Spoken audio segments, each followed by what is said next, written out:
Let's talk about the weather now because it's a big weekend. You just mentioned traffic was going to be bad because of St. Patrick's Day, the SEC tournament. Weather-wise, we're not looking at any rain to disrupt your plans, but it will be very cool outside. Here's a look at our weather kid for today. Her name is Aubrey Lyon. She has her jacket on because we've got cooler temperatures today.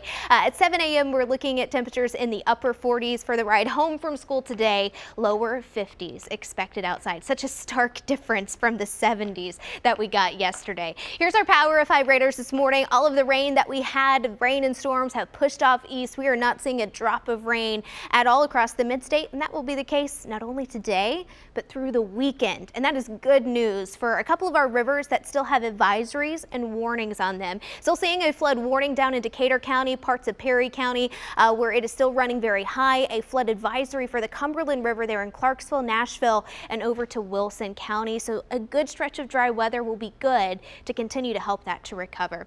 Winds are going to be breezy today, not quite the wind gusts that we saw yesterday, but we will see them gusting at times upwards of 15 to 20 miles per hour. It's not the best hair day outside, ladies, and with those cool conditions, it'll give it a little bit of a bite to the air. Here's where our highs are expected to be today, around 50 degrees, close towards the Tennessee and Kentucky state line. Over towards the plateau, looking at lower 50s, we'll see the mid 50s for places like Fayetteville there in Lincoln County. Waynesboro expected to get up to about 53 today. Looking at our sky camera right now, pointed down to downtown Nashville. If you are going to be out along Broadway today for the SEC tournament, many big games are happening. Kentucky is playing, Alabama, Tennessee.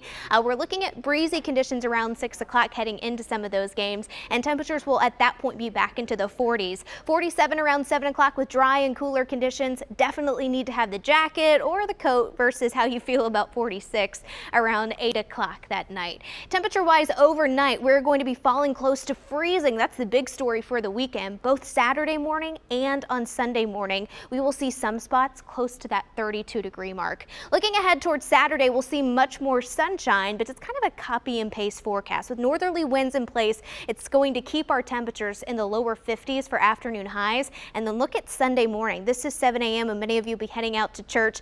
A lot of places will be in the mid to lower 30s even again on Sunday. So here's our 7-day highs in the 50s and overnight lows in the 30s will generally be the trend over the next several days. So even though we are 5 days away from the official start to spring that actually happens on Wednesday at 5:58, we will continue to see cooler weather here for the extended forecast.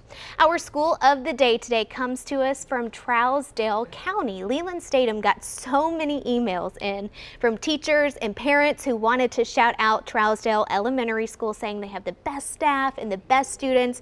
So we wanted to make them this Friday's School of the Day. So a big shout out to all of those kids who are headed there this morning.